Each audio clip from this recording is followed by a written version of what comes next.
Eles podem ter várias faces. Disfarçados de pessoas de bem, ocultam o que realmente são. Seres calculistas, manipuladores e insensíveis aos sentimentos dos outros. Os psicopatas são uma ameaça real e silenciosa. Esse transtorno de personalidade atinge cerca de 4% da população mundial. E no programa Nossa Entidade de hoje, vamos falar desse assunto com o grupo de trabalho Vítima de Psicopata, Vida Interrompida, que trabalha para dar apoio às vítimas de psicopatas e seus familiares. Aqui com a gente hoje no estúdio, Cristiane Gaglianoni, psicóloga, Hilda Morana, que é psiquiatra, e Renato Filippini. Obrigada pela presença de vocês aqui. Eu vou começar perguntando para você, Hilda, quais as características, de um psicopata?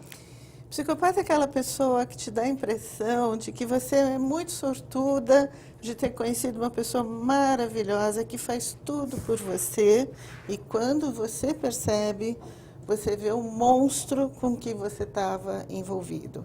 É uma pessoa que não tem caráter, É uma pessoa predadora, é uma pessoa cruel, é uma pessoa insensível, que ela não desenvolve no cérebro dela, nessa parte frontal, ela não desenvolve o caráter, a sociabilidade, o respeito ao outro. Então, ela usa as pessoas para conseguir coisas para ela, somente para ela. Ela não pensa em ninguém, ela é realmente um predador social, e ser vítima de um psicopata é a pior coisa que pode te acontecer na vida. E, Cristiane, você já vocês realizam um trabalho juntos, com relação ao atendimento a vítimas de psicopatas e familiares, Como é que é esse trabalho? Então, as pessoas entram em contato com a gente. Através desse contato, nós selecionamos as pessoas, montamos um grupo, e através desse grupo, onde será feitos os atendimentos. Mas, primeiramente, essas pessoas vão passar por anamnese, testes e depois para entrar num tratamento, que tudo isso envolve um número de 14 a 15 sessões, para que esse tratamento possa ser realizado, para que eles possam ter uma alta definitiva do nosso grupo de apoio, para que a gente possa ter uma noção exata da capacidade de estar estabelecido uma estrutura mais fortificada pela vítima. Você já desenvolve um trabalho. Qual que é o perfil das pessoas que procuram vocês? São vítimas extremamente sofridas, que elas, no começo, elas se acham super importantes. Puxa, que bacana, o cara me ama, o cara me adora, ele faz tudo por mim. E aí ela percebe que tem alguma coisa errada, que ele começa a mentir muito, a manipular demais, e vai tirando a pessoa do convívio familiar, do convívio com os amigos, vai pedindo dinheiro emprestado, vai tirando todo o dinheiro que essa pessoa tem, tira os amigos, ela deixa inclusive de trabalhar. Ou seja, ela fica anulada, porque o psiquiatra ele consegue manipular e você acredita nele, porque ele tem esse poder, E quando você percebe que tem alguma coisa errada, a pessoa ainda se sente culpada. Mas, puxa, o que eu fiz de errado? Por que ele não gosta mais de mim? Coisas do tipo. Aí que a pessoa vai buscar na internet alguma coisa e descobre os vários grupos que tem de vítimas de psicopata, e acaba descobrindo o nosso grupo, e aí a gente faz o diagnóstico. Mas normalmente essa pessoa chega com um problema psicológico muito grande, Porque ela perde o trabalho, perde convivência com os amigos, e algumas chegam a ser vítimas de violência até física também, Exato. Porque tem vários tipos de psicopata. Tem, na verdade tem. Você tem o psicopata que mata, que é o serial killer, Porque o psicopata, como ele não tem essa função cerebral da sociabilidade, que todos nós temos, é maravilhoso ter caráter. A gente que tem caráter, a gente tem propósito, a gente quer sempre fazer uma coisa melhor para a sociedade. Eles não têm isso, então eles só têm individualidade. E essa individualidade, ela tem que ser satisfeita. Então eles são pessoas que necessitam de muito estímulo, né? Necessitam de muita excitação. Então eles fazem tudo muito exagerado, eles comem demais. Uma característica deles é transar demais, entendeu? Então, as pessoas falam, conheci uma pessoa que é um parceiro sexual maravilhoso, é um psicopata. Quem trepa bem é psicopata, entendeu? Por quê? Porque ele não está pensando no teu prazer, ele só está pensando no dele e ele propõe coisas extraordinárias, porque ele quer sentir, ele necessita de muito estímulo. E aí as pessoas casam com o psicopata. E aí tem filhos, e aí percebem que na encrenca que se meteram. E né? muitas chegam até a ter que sair de casa, fugir, mudar de estado. Vocês recebem vítimas dessas vítimas procurando vocês? E como é que é feito esse tratamento? Então, esse tratamento, por enquanto, a gente tem feito em grupo para que um perceba que o seu caso é idêntico ao outro, né? Porque o psicopata tem sempre o mesmo modus operandi, né? Então, esse grupo, as pessoas chegam realmente muito arrasadas, não têm coragem de refazer a sua vida. E a nossa proposta é fazer com que a pessoa refaça a sua vida, né? Você perguntou os vários tipos de psicopata. Tem o serial killer, tem o psicopata que a gente chama de corporativo, que está na firma, que está na corporação, e é um cara que mente no currículo, seduz o entrevistador, e aí começa a fazer toda uma manipulação entre colegas. Ele é um conquistador, né? E aí ele vira chefe. E como chefe ele não dura muito tempo, porque ele é muito desorganizado, mas ele vira chefe. Tem o psicopata da relação conjugal, que vive de relação conjugal e de relação conjugal em relação conjugal, né? Destruindo as pessoas. E você tem também você tem o psicopata, o chamado organizado. Esse organizado nunca ninguém no mundo estudou, que é o chefe de facção criminosa. Ninguém estudou, porque se você chegar para um Fernandinho Beiramar, para um Camacho, ficar muito tempo com ele já sabe quem você é, onde estudam teus filhos, e você vai trabalhar para ele. Então, nunca ninguém estudou. Mas esses chamados psicopatas organizados, eles têm que ficar isolados. Não pode nem ficar em outros. Nos países decentes, você tem cadeia para psicopata. Porque o psicopata, ele é cruel. Ele usa o bandido comum, que ele não é psicopata, porque ele não é cruel. Ele tem um transtorno da personalidade. Esses estão em 80% da cadeia. São os transtornos da personalidade, que são também os trastes. Por que eu vou trabalhar se eu posso roubar, se eu posso assaltar? Mas ele não mata. Eles são 80% da cadeia que furtam, roubam, assaltam, mas não matam. 20% são psicopatas. Esses 20%, a diferença do transtorno da personalidade e do psicopata é a crueldade. Os 20% são cruéis e eles usam os mais fracos para os seus propósitos. Então, uma pessoa que cometeu um furto entra numa cadeia, em vez de ficar 2 anos, vai ficar 8, 10, porque vai ter que trabalhar para o psicopata que manda nele. Então, o mundo decente fez cadeias de psicopatas. E cadeia de psicopata, ao contrário do que o pessoal pensa, é super tranquilo. Por quê? Porque entre eles só tem psicopata. E o psicopata respeita o outro. O psicopata pega a vítima frágil, né? Renato, você teve caso de uma psicopata na família e sofreu muito com isso, né? Como é que foi isso? Bom, a primeira vez que eu percebi que alguma coisa estava diferente, eu tinha uns 8 anos e, bom, a violência física era constante comigo, com os irmãos. Mas eu acordava normalmente já apanhando de cinta, com a fivela na cinta. Um dia eu me revoltei, acordei, era um sobrado, e ao descer a escada eu chutei um balde. E tomei alguma sapatada e fui embora para a escola.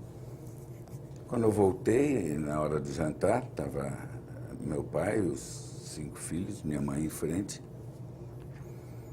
E ela disse, Maria, vem cá.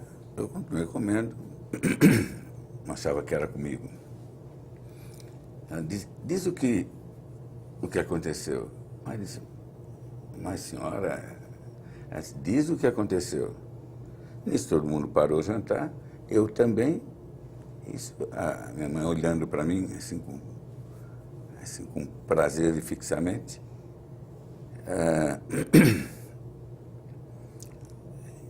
Diz, a empregada não conseguiu mentir. Diz como ele chutou a tua barriga. Ela estava com uns 8 meses de coisa. Foi uma surpresa terrível para mim, fechou a garganta na hora, eu não sabia o que pensar, sumiu o chão. Meu pai disse, suba, Renato.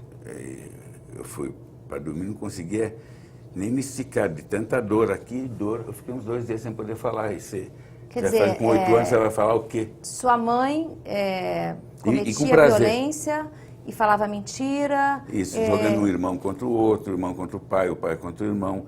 E falando essas mentiras assim, friamente, que hoje, depois eu encontrei a Hilda aos 50 anos, que ela me esclareceu o que era, que não adiantava ficar com culpa, que não adiantava lutar, que eles não iriam melhorar mesmo. A melhor coisa que eu fiz foi me afastar. Mas Quantos anos você conviveu com essa violência? Então, com 17 anos eu entrei na faculdade de medicina e, graças a Deus, eu não fiquei tão louco, mas os outros irmãos que ficaram lá, ficaram deprimidos, um foi para droga, a outra foi internada com depressão. Quer dizer, doutora, é um problema que ele se espalha pela família. A família toda. Todo mundo se envolve e é atingido com isso, né? Isso. Os irmãos, o marido. Como é que vocês fazem esse auxílio, né? Ajudam essas pessoas? A sessão de terapia é muito importante também, né, doutora? Com certeza, porque através da sessão de terapia é que a pessoa vai poder estar examinando, verificando exatamente como as situações que passaram, que foram vivenciadas, então vão estar tendo uma força, um apoio, uma sustentação para que possa reverter tudo isso, como mesmo o doutor Renato falou, né, que depois, através do contato com a Hilda, ele pôde elaborar todas essas situações para poder ficar mais livre de tudo isso que estava acontecendo ao seu redor. Então, o quanto é importante essas vítimas estarem em contato, né, com um grupo de terapia, mesmo às vezes necessariamente pode ser que necessite de uma medicação. Então, aí a doutora Hilda estaria entrando com a parte da medicação para que abaixe a ansiedade, abaixe a depressão, porque envolve vários sintomas, né, dentro dessa síndrome. Então, para que ela, abaixando todos esses sintomas, possa reverter a situação e poder caminhar e ter uma vida mais equilibrada. E a vítima sofre tanto, ela muitas vezes não sabe que está lidando com um psicopata, mas às vezes ela sabe. E aí ela chega para a gente e fala, não, eu sei que ele é psicopata, mas eu, por exemplo, teve um caso de uma psiquiatra, inclusive, vítima de um psicopata que tentou matá-la. E o irmão do psicopata falou para a psiquiatra, falou, olha, você se afasta do meu irmão porque ele é psicopata e ele vai te matar. E ela não se afastou e ele tentou matá-la, não conseguiu. Agora, os psicopatas, eles costumam agir assim com todo mundo? Ou tem alguém que ele se afeiçoa e ele cria um vínculo e ele não age assim? Ele não, nem com o próprio filho, é filho dele, é propriedade dele. Ele não ama o filho, mas é propriedade. Ninguém pode fazer nada com o filho dele, porque se alguém fizer, ele mata. Mas se o filho fizer uma coisa que ele não gosta, ele também mata o filho. É um problema genético? É um problema absolutamente genético. A maior parte dos E hereditário? Hereditário. Você pergunta, quando vem psicopata tem pai e mãe. Então, no meu consultório, vem o pai, a mãe e o filho psicopata. Aí eu pergunto para o pai e para a mãe, de quem que ele herdou? E eles sempre sabem. Eu tenho um primo, meu pai era assim, minha mãe era assim. É sempre assim. Mas já a vítima, ela fica estranha. Essa psiquiatra, ela fala, eu sei que ele era um psicopata, mas eu queria saber se ele me ama. Não, Quer ele dizer, te ele ama. estabelece vínculo, apesar dele não ter sentimento nenhum, ele estabelece um vínculo com as pessoas e ele conquista essas pessoas e amarra essas pessoas, né, de forma que vai pedindo dinheiro, de forma que a pessoa trabalha ou faz alguma coisa para ele. E emocionalmente fica um vínculo aí que é difícil de se romper. Fica.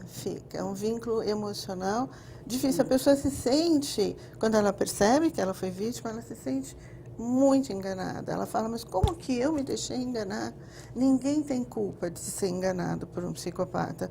Porque o psicopata, como ele não tem a sociabilidade, ele tem o dom de simular, de manipular, de fazer você acreditar nele.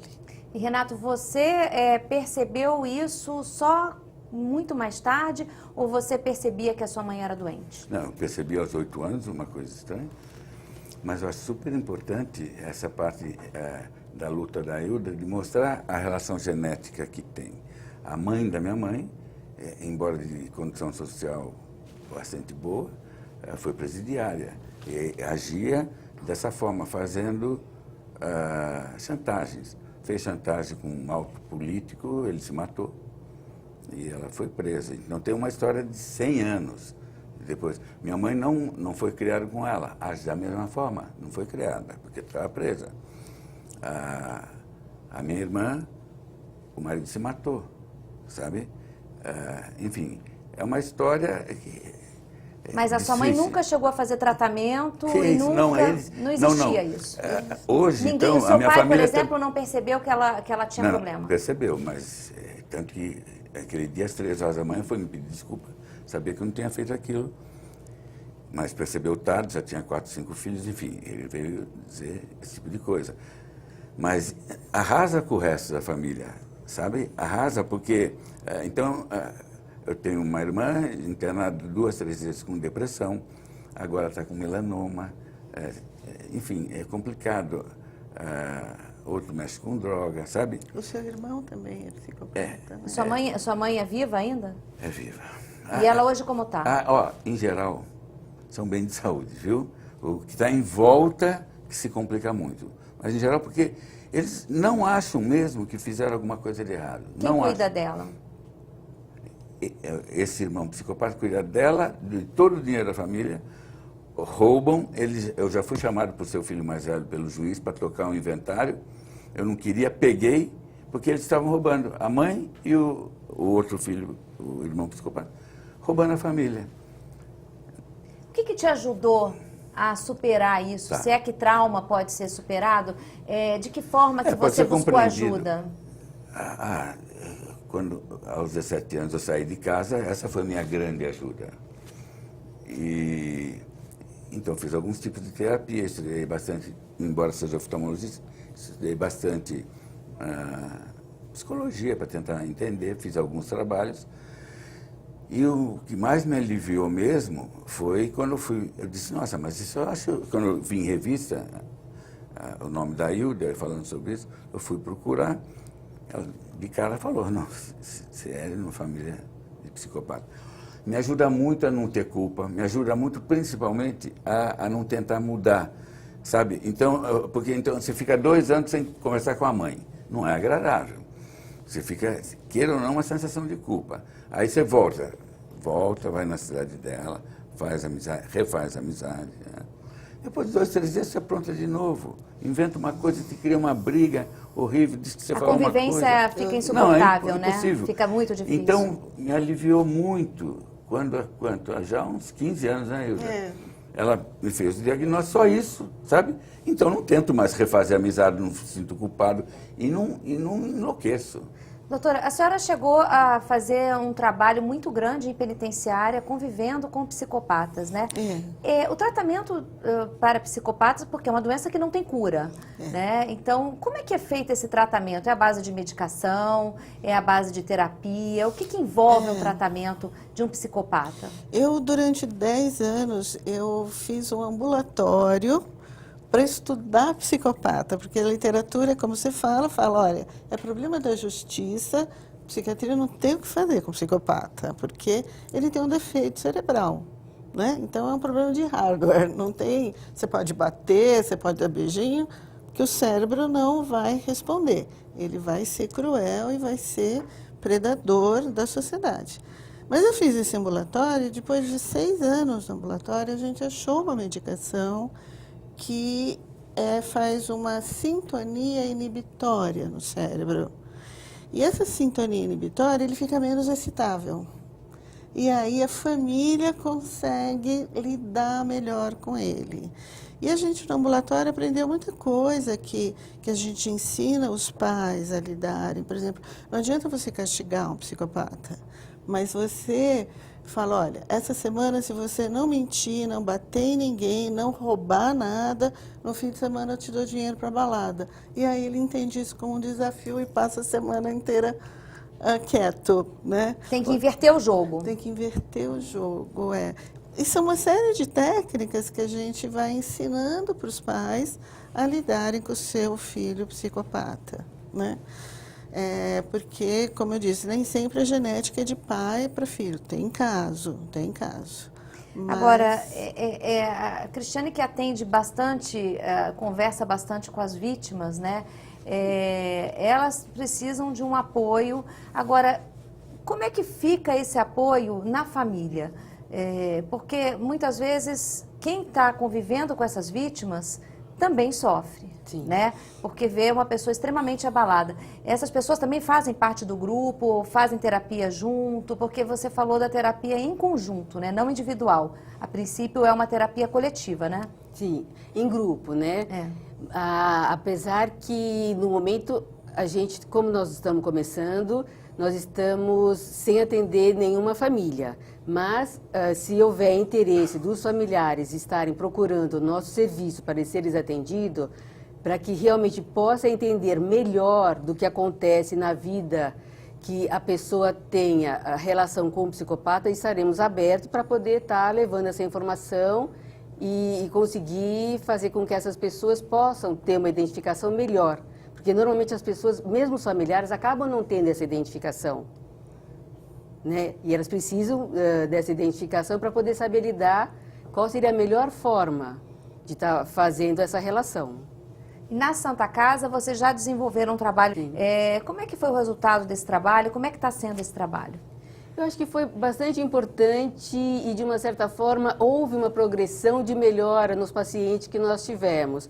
Porque a gente percebe todo o movimento, né? Que as pessoas chegam bastante fragilizadas, bastante culpadas, com bastante culpa, vergonha, né? Com aqueles sintomas mais ou menos que eu estava mais ou menos falando anteriormente, e você começa a perceber que esses sintomas vão diminuindo, né, com as sessões de terapia, com a medicação, porque a gente vai elaborando todo esse processo, né, e elas começam a enxergar exatamente do que aconteceu com elas e começam a reverter toda essa situação, para que elas possam poder caminhar com as próprias pernas, né, e tendo essa força para poder estar caminhando de uma forma mais tranquila. Normalmente o quadro clínico aí dessas pessoas é depressivo, né? É uma depressão. Sim, de uma forma generalizada, assim, que a gente acha que envolve até um estresse pós-traumático, né? Porque acaba saindo de um trauma, né? Muito forte, porque a convivência é muito grande, porque eles não têm mais contato com ninguém. Existe uma relação dual entre o abusado e o abusador,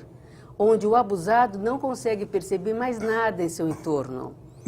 Então fica essa relação tão próxima e tão desgastante que a pessoa só fica consumindo todas essas situações e o abusador acaba por fazer tudo isso de uma forma que ela não perceba nada disso. Em que momento que a vítima percebe isso, vira essa chave e fala, vou procurar ajuda? É só depois que sofre a violência? Sim. Ou quando, como é que vocês percebem essa mudança? Assim, que a pessoa chega até vocês, agora deu? Quando elas não têm mais nada, nem financeiramente, porque eles acabam até financeiramente. Então, eles têm um abuso emocional, psicológico, financeiro. Profissional. Então, quer dizer, é um âmbito bem geral que a vítima acaba sofrendo, quando né? Ela está no fundo do poço, Sim, né? Com certeza. É que ela começa a sair e fala, mas o que me acontece, né?